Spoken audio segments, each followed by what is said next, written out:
نحمده ونصلي ونسلم على حبيبه الكريم عليه التحية والتسليم أما بعد فأعوذ بالله من الشيطان الرجيم وبفضل كرم بسم الله الرحمن الرحيم إن الله وملائكته يصلون على النبي يا أيها الذين آمنوا صلوا عليه وسلموا تسليما اللهم صل على سيدنا مولانا محمد وعلى آل سيدنا مولانا محمد كما تحب وترضى بن تصلي عليه عیدین کے حوالے سے آج انشاءاللہ تعالی نماز اور اس کے مسائل بیان کریں گے۔ چونکہ یہ حج کا متبرک مہینہ ہے، اس حوالے سے 2-3 حدیثیں برکتاً حج کے حوالے سے پیش کر رہا ہوں۔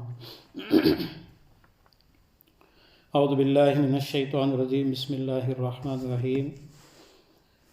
حضور اقدس صلی اللہ تعالیٰ علیہ وسلم کی حدیث مبارکہ ہے، نبی کریم صلی اللہ علیہ وسلم سے عرض کی گئی کہ کون عمل افضل ہے؟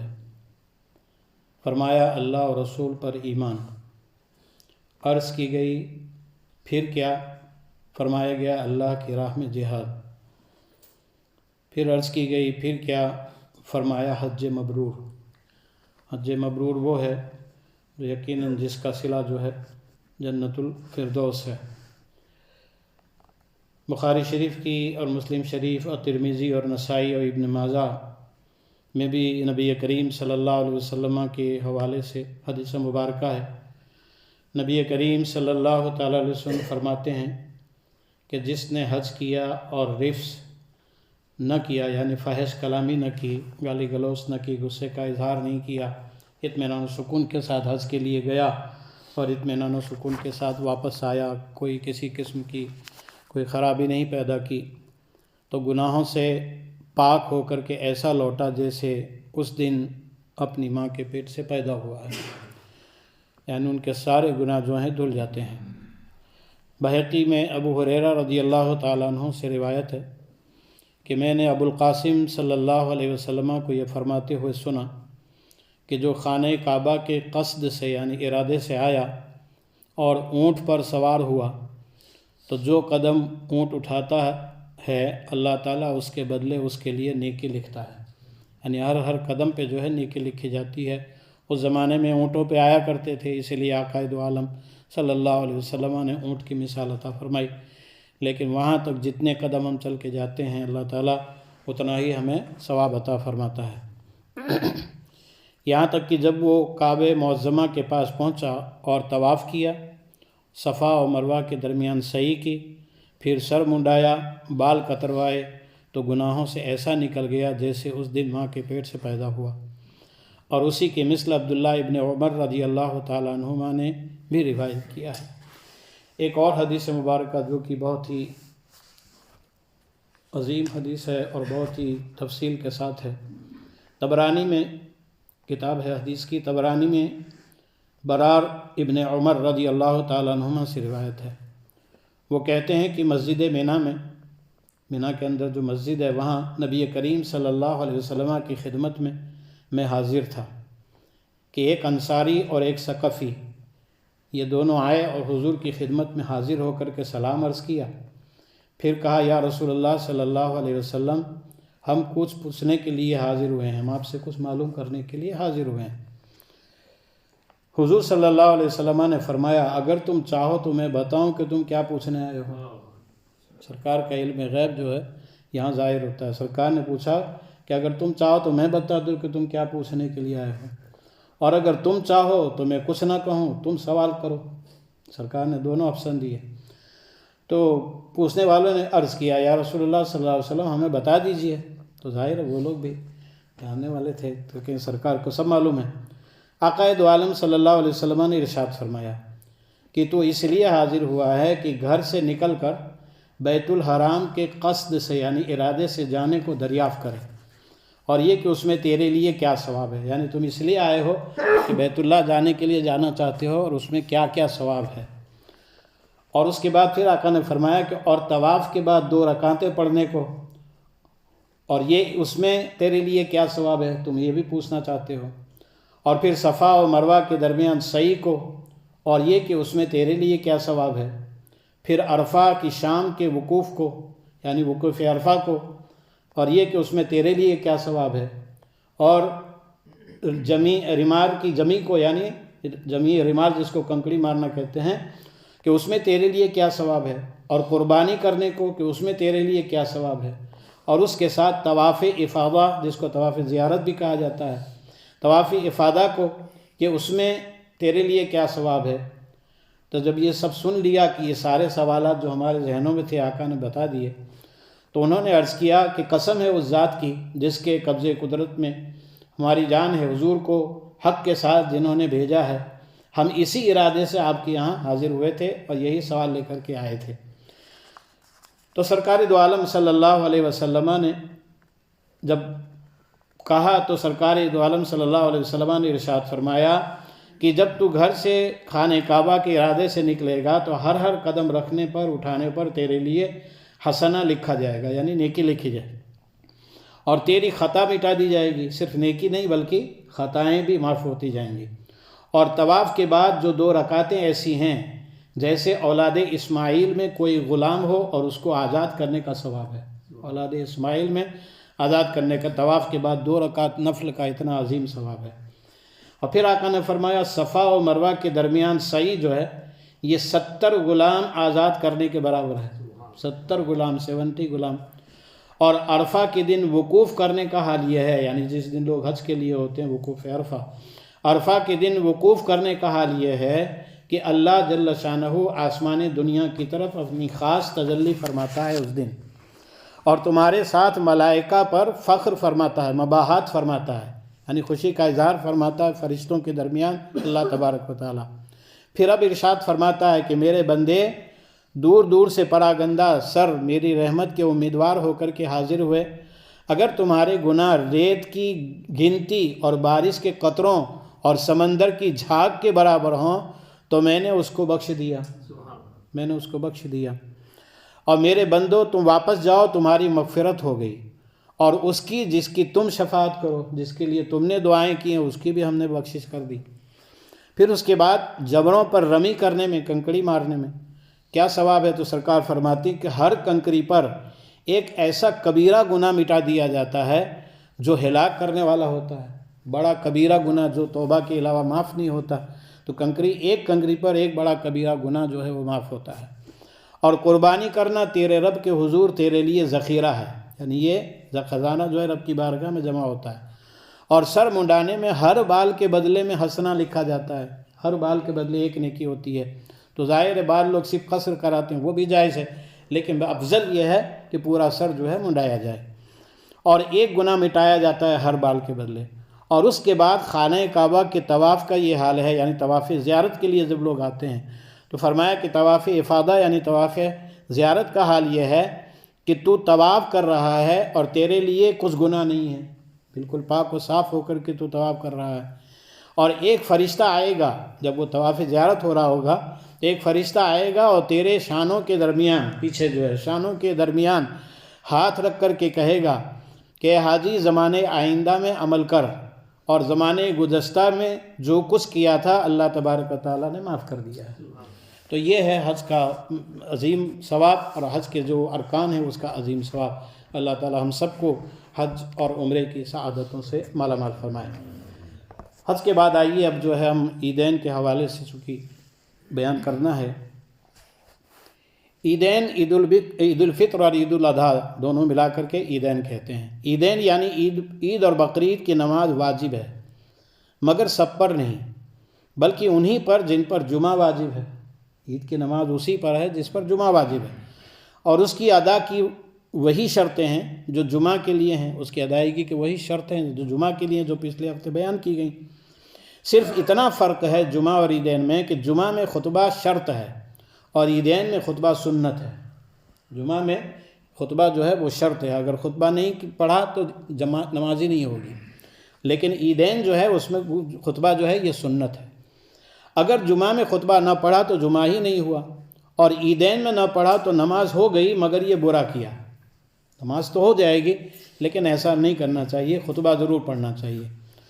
دوسرا فرق یہ ہے جمعہ و عیدین میں، فرق یہ ہے کہ جمعہ کا خطبہ جو ہے وہ نماز سے پہلے ہے، جمعہ کا خطبہ نماز سے پہلے ہے، اور عید کا خطبہ جو ہے وہ نماز کے بعد ہے، یہ فرق ہے۔ اگر عیدین کا خطبہ نماز سے پہلے پڑھ لیا تو برا کیا، پہلے پڑھ لیا تو نماز تو ہو جائے گی، مگر یہ کہ پڑھنا پہلے نہیں چاہیے۔ مگر نماز ہو گئی، لوٹائی نہیں جائے گی، یہ نہیں کہ نماز دہرائی جائے گی، نماز تو ہو جائے گی۔ اور خطبہ کا بھی اعادہ نہیں، پھر خطبہ بھی نہیں لوٹایا جائے گا کہ چلو بھائی پہلے پڑھ لیا، اب چونکہ بعد میں پڑھنا تھا تو دوبارہ ہم پڑھیں، ایسا بھی نہیں ہے۔ اور عیدین میں نہ اذان ہے نہ اقامت ہے، جبکہ جمعے میں اذان بھی ہے، اقامت بھی ہے، سب کچھ ہے، عیدین میں وہ نہیں ہے۔ صرف 2 بار اتنا کہنے کی اجازت ہے کہ الصلاۃ الجامعہ، یعنی نماز کے لیے جمع ہو جاؤ۔ تو یہ تو ہم کہتے ہیں کہ بھئی نماز شروع ہو رہی ہے، کھڑے ہو جائیں، صفیں سیدھی کر لیں، یہ اتنا کہہ سکتے ہیں۔ مسئلہ ایک اور یہ ہے اس میں کہ بلا وجہ عید کی نماز چھوڑنا یہ گمراہی اور بدعت ہے، بدعت سیئہ ہے، گناہ، بدعت سیئہ، یعنی بلا وجہ چھوڑنا نہیں چاہیے اس کو۔ ایک اور مسئلہ، عید کے دن یہ باتیں مستحب ہیں، بہت ساری چیزیں ہیں۔ مستحب کا معنی یہی ہے جو میں نے پریاس کیا کہ اگر کریں گے تو ظاہر ثواب ملے گا، اور اگر نہیں ہو پایا، نہیں کیا تو کوئی گناہ بھی نہیں ہے۔ تو کوشش کرنی چاہیے کہ جتنا ہم سے ہو سکے اتنے مستحبات کو ادا کرتے رہیں۔ تو کیا کیا چیزیں مستحب ہیں؟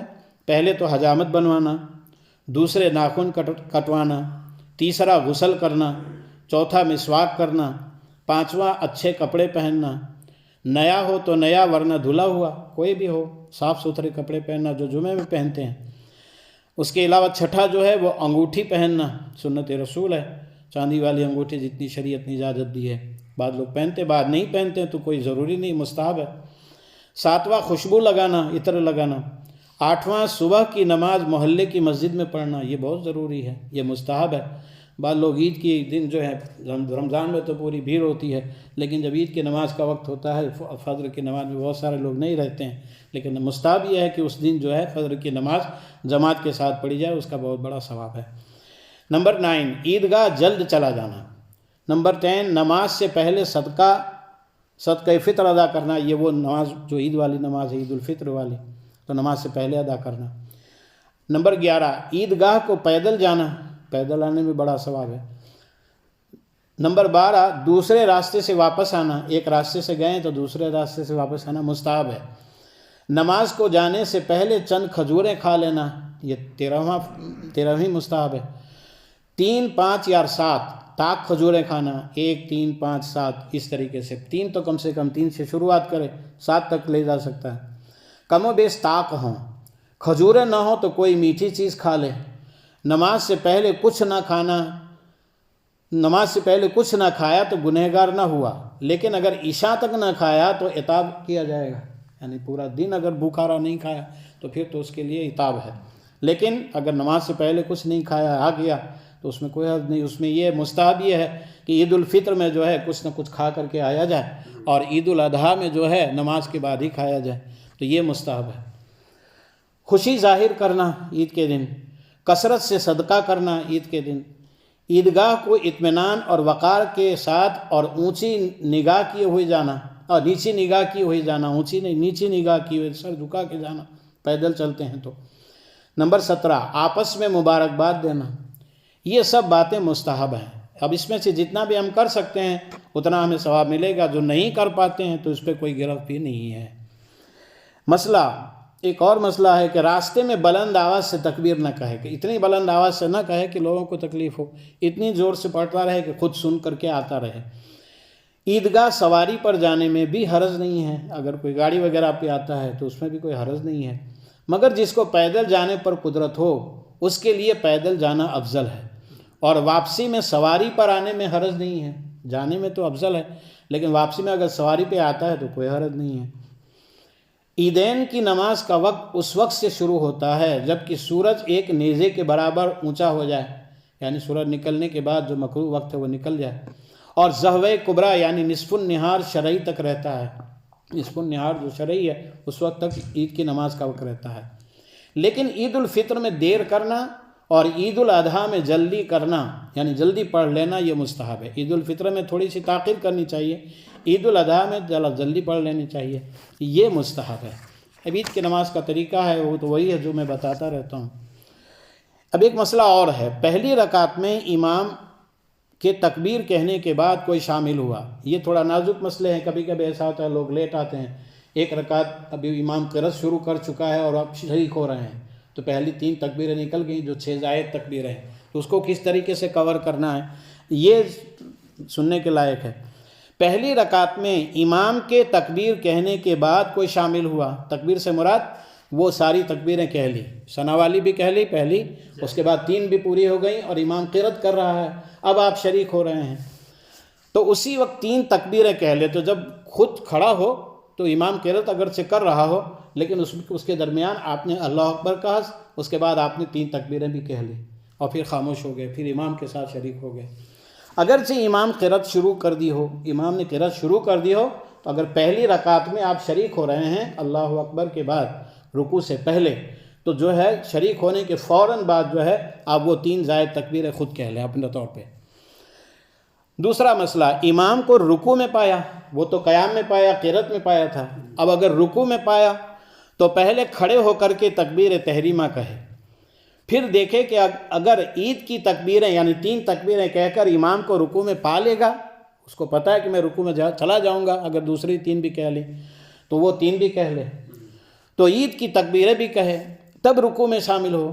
اور اگر یہ سمجھے کہ عید کی تکبیریں کہتے کہتے امام رکوع سے اٹھ جائے گا, تو اللہ اکبر کہہ کر کے رکوع میں شریک ہو جائے, پھر اگر یقین نہ ہو تو پھر شریک ہو جائے, اور رکوع میں بلا ہاتھ اٹھائے عید کی تکبیریں کہہ لے.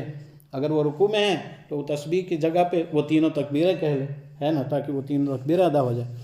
پھر اگر اس نے رکوع میں تکبیریں پوری نہ کی تھیں کہ امام نے سر اٹھا لیا, سمیع اللہ لمن حمیدہ کہہ لیا, امام نے سر اٹھا لیا, تو امام کے ساتھ سر اٹھائے, پھر جو ہے وہاں رکوع میں نہ رہے بلکہ امام کے ساتھ کھڑا ہو جائے, اور باقی تکبیروں کو چھوڑ دے.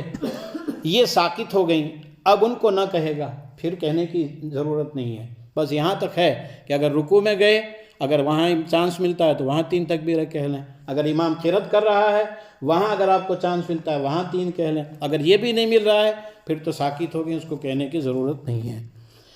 ایک اور مسئلہ, دوسری رکعت میں شامل ہوا, یہ تو پہلی رکعت کی بات تھی, قیام یا رکوع میں ملا, دوسری رکعت میں شامل ہوا تو پہلی رکعت کی تکبیریں اس وقت کہے جب اپنی چھوٹی ہوئی رکعت پوری کرنے کے لیے کھڑا ہو. ظاہر ہے ایک پوری کرے گا, ایک چھوٹی ہے تو ایک پوری کرے گا بعد میں, تو اس وقت وہ 3 تکبیریں کہہ لے.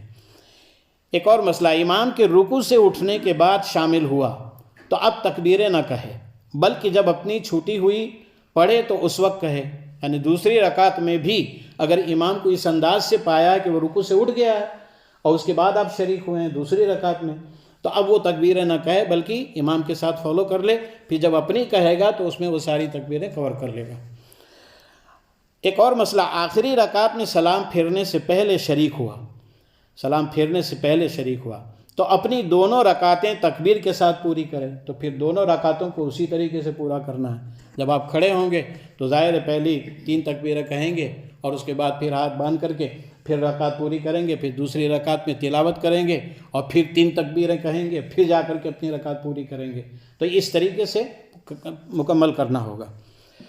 ایک اور مسئلہ ہے کہ عید الاضحیٰ تمام احکام میں عید الفطر کی طرح ہے, صرف بعض باتوں میں فرق ہے. عید الاضحیٰ اور عید الفطر سیم ہے لیکن بعض باتیں ایسی ہیں جس میں فرق ہے. اس میں مستحب یہ ہے کہ نماز سے پہلے کچھ کھائے عید الفطر میں, اگرچہ قربانی نہ کرے. یہ دوسری, اگرچہ قربانی نہ کرے. میں پھر پڑھتا ہوں, عید الاضحیٰ تمام احکام میں عید الفطر کی طرح ہے, یعنی عید الفطر اور عید الاضحیٰ بالکل سیم ہے, صرف بعض باتوں میں فرق ہے. اس میں مستحب یہ ہے کہ نماز سے پہلے کچھ نہ کھائے, یعنی عید الفطر میں تو کھانے کا ہے کہ کھا کر کے آئے کچھ نہ کچھ میٹھا, 3 کھجوریں 4-5 کھجوریں, لیکن اس میں جو ہے کچھ نہ کھائے. اگرچہ قربانی نہ کرے, اگرچہ وہ قربانی نہیں کر سکتا, غریب ہے لیکن نماز کے لیے جا رہا ہے, تو پھر بھی جو ہے وہ نہ کھائے, اس کو بہت اجر ملے گا. اور کھا لیا تو کوئی کراہت نہیں, اگر بھولے سے کچھ کھا کے بھی آ رہا ہے تو اس میں کوئی کراہت نہیں ہے. اور راستے میں بلند آواز سے تکبیر کہتا جائے, یعنی بلند سے مراد خود سن سکے. اور عید الاضحیٰ کی نماز عذر کی وجہ سے 12ویں تک بلا کراہت مؤخر کر سکتے ہیں. کبھی کبھی ایسا ہوتا ہے کہ نماز عید الاضحیٰ 10 تاریخ کو اگر نہیں پڑھنے کا موقع ملا, موسم خراب ہے, آندھی ہے, یہ ہے وہ ہے, لوگ نہیں آ سکتے ہیں, کچھ ایسا عذر ہو گیا کہ نہیں پڑھی جا سکتی, تو 11 کو پڑھیں, 12 کو پڑھیں. 12 تک کی اجازت ہے اس نماز کو پڑھنے کے لیے. 12ویں کے بعد پھر نہیں ہو سکتی، پھر اس کے بعد نہیں ہو سکتی۔ بلا عذر 10ویں کے بعد مکروہ ہے، اور بغیر عذر کے 10ویں کے بعد مکروہ ہے، یعنی کہ 11 ہی کو پڑھیں گے، نہیں 12 10 کو تو پڑھنی ہے، لیکن اگر شرعی عذر ایسا ہو چکا ہے کہ لوگ آ ہی نہیں سکتے، کوئی نہیں آ سکتا، حالات بہت خراب ہیں، تو اس وقت آپ مؤخر کر سکتے ہیں 11 کے لیے، 11 کو بھی یہ پوزیشن ہے تو پھر 12 کو ہم پڑھ سکتے ہیں، 12 کے بعد جو ہے پھر عید کی ماں نہیں رہتی ہے۔ تو یہ نماز عید کے بات ہوئی ہے۔